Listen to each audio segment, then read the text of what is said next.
नीम का थाना जिला से हट गया, आपका बनाया हुआ था। हट गया, संभाग हट गया, जिले हट गए हैं, अब तहसील हटने जा रही है, एडीओ ऑफिस हटने जा रहे हैं। हटने का काम ये करते हैं, बनाने का काम नहीं कर रहे ना। ये शिकायत हमारी। झालावाड़ स्कूल में सर, स्कूल की घटना को लेकर तो आप देख ही रहे हो, आज फिर एक बच्चा मर गया वहाँ पे जैसलमेर के अंदर। वहाँ भी ऐसी स्थिति बन गई बिल्डिंग की। मैंने अभी ट्वीट किया भी है। दोस्त कांग्रेस में सरकार को चाहिए कि वो तो देते नहीं दोस्त। तो इनका तो जब से आए सत्ता में ही लोग, ये पूरा टाइम तो बीत जाएगा दोस्त देते देते। हम चाहते हैं कि दोस्त देते रहो, कोई दिक्कत, साथ में काम भी करते रहो। दोस्त दो, देते रहो, कोई दिक्कत नहीं। साथ में अपने काम करो, इसकी बंद मत करो, चाहे वो दवाइयों की हो, चाहे ऑपरेशन की हो, स्वास्थ्य सेवाओं की हो, स्कूलें हो या अस्पताल, ऐसे जो भी है काम बहुत किए हम लोगों ने। तो पूरा प्रदेश मानता है इस बात को, प्रदेशवासी मानते हैं। और जो हमसे मिलने आते हैं वो क्या रोजगार बोलते हम जानते हैं। इतने दुखी हैं आज गाँव में, ना पानी आ रहा है, ना बिजली की व्यवस्था कर रखी इन लोगों ने, कुछ सुनवाई हो नहीं रही है। और करप्शन का तो हद पार हो गई। मैं क्लेम नहीं करता हूँ कि करप्शन कभी हमारे वक्त में खत्म ही हो गया था, पर अंकुश लगा हुआ था, अंकुश। लोग डरते थे करप्शन करते हुए, अब वो सब भय खत्म हो गया। प्रदेश में 1.5 साल से भाजपा की सरकार है, तो लेकर तो पूरी आप देख लीजिए, सरकार जो है, सरकार नाम की चीज लोगों को लगती नहीं है।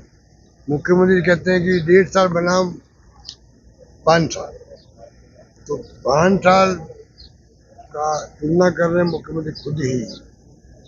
ये तुलना ही उनको ले डूबेगी, क्योंकि जब लोगों को गांव में मालूम पड़ता है कि जिस सरकार की आप आलोचना कर रहे हो 5 साल वाली सरकार का, और उस वक्त में हमारे ये सब काम हुए थे और हमें तकलीफ हो रही है, तो सच्चाई उनमें गुस्सा पैदा होगा गांव के अंदर। तो भाई ये मुख्यमंत्री होकर के 5 साल बनाम 1.5 साल का नारा तो आज तक इतिहास में, आज़ादी के बाद में किसी मुख्यमंत्री ने किसी भी पूर्व सरकार के बारे में नहीं कहा होगा। ये तो हिम्मत की दाद देनी चाहिए भजनलाल जी को कि वो मतलब इस प्रकार की बात कर। पंचायत चुनावों तक भी सरकार नहीं जा पा रही है अभी तक, पंचायत चुनावों तक वो टालने की कोशिश कर रहे हैं। सुप्रीम कोर्ट के फैसले आए हुए हैं, चुनाव चाहे नगर निकायों के हो चाहे पंचायत हो। कई राज्य सरकार ने प्रयास किया पोस्टपोन करने के, तो सुप्रीम कोर्ट ने मना कर दिया। तो जब ये बात हो चुकी है तो फिर बिना मतलब क्यों ये कंफ्यूजन पैदा रखते। स्पष्ट करना चाहिए चुनाव होंगे और ये हम प्रोग्राम दे रहे हैं, मेरा मन। पहले यूडीएस मंत्री ने सर, और तो और अब चुनाव जो विश्वविद्यालय में होते हैं बच्चों छात्रों के, उसको रोकने क्या तुक है। वो भी उसमें उससे निकल कितने नेता पैदा हुए देश के अंदर। छात्र राजनीति से निकल के कितने नेता पैदा हुए हैं, आप गिन लीजिए। चाहे कांग्रेस को या बीजेपी को या किसी पार्टी के हो, सपा के हो, सीपीएम के हो। सीताराम येचुरी थे वो जो सीपीएम के नेता, वो भी छात्र राजनीति से आए हुए थे। अधिकार नेता जो है छात्र राजनीति से आए हैं और वहाँ इनको डिस्टर्बेंस करने का अधिकार नहीं है।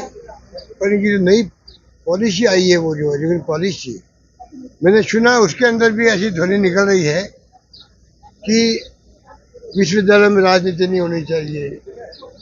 अरे राजनीति आप लोग कर रहे हो, सारे वाइस चांसलर, सारे टीचर, पूरी स्कूटनी होती है। बैकग्राउंड आरएसएस का है कि नहीं? आरएसएस का बैकग्राउंड है तो आपको नौकरी मिलेगी। ये इन्होंने माहौल बना रखा है, तो ये इनकी जो सोच है वो इनको ले डूबेगी मेरा मानना। ठीक है।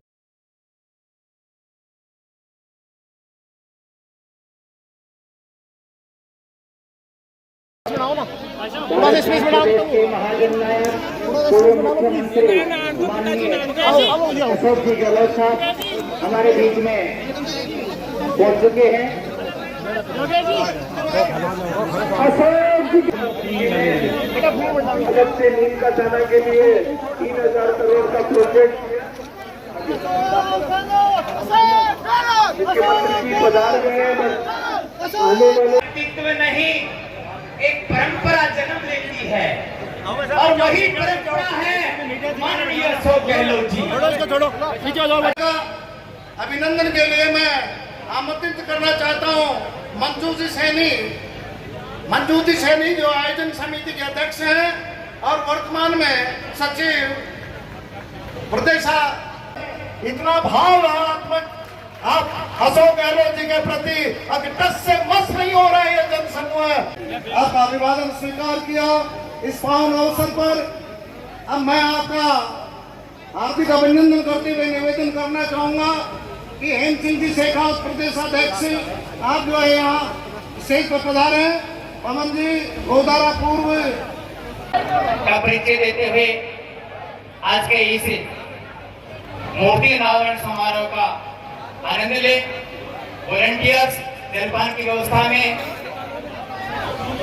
हमारे घटना से पहले 1 महीने पहले आके गए थे और जब उनकी डेथ हुई थी तो 1 घंटा पहले मेरे से बात हुई थी। अब मेरे 2 बच्चे हैं, इनको पढ़ा लिखा के सेना में ही भेजूंगी।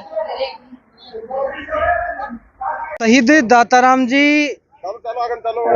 अपनी देश भूमि के लिए, अपने वतन के लिए, अपने देश के लिए, भारत माँ के लिए शहीद हुए हैं और उनको आज करीब 1.25 साल हो गया शहीद हुए और आज उनकी प्रतिमा का अनावरण है। मुख्य अतिथि के रूप में हमारे बीच में पूर्व मुख्यमंत्री जो अशोक गहलोत जी हैं वो आ रहे हैं और वो कुछ ही करीब 1 घंटे के अंदर यहाँ पहुँच जाएंगे। और आज हजारों की संख्या में आप लोग देख रहे हो, आज बहुत ही माउंडा की जो भूमि है, नीम का थाना की जो तपोभूमि है, इस पे आज हर कोई खुशी से झूम रहा है कि हमारे वतन, हमारे देश के प्रति जिन्होंने पूरी वफादारी दिखाते हुए शहीद हो गए, जो देश की सेवा करने के लिए पूरे समर्पित भाव से जो देश की सेवा करने के लिए गए, आज उनकी प्रतिमा का अनावरण है। एक देवता के रूप में माउंडा की धरती के ऊपर उनका जो है प्रतिमा का भव्य अनावरण कार्यक्रम हो रहा है, जिसमें नीम का थाना नहीं बल्कि राजस्थान भर से बड़े बड़े नेता आ रहे हैं, बड़े बड़े तपस्वी आ रहे हैं। ये समझो कि आप बाबा जी वगैरह भी आ रहे हैं हमारे बीच में, साधु संत वगैरह, और ये बहुत भव्य कार्यक्रम होने वाला है।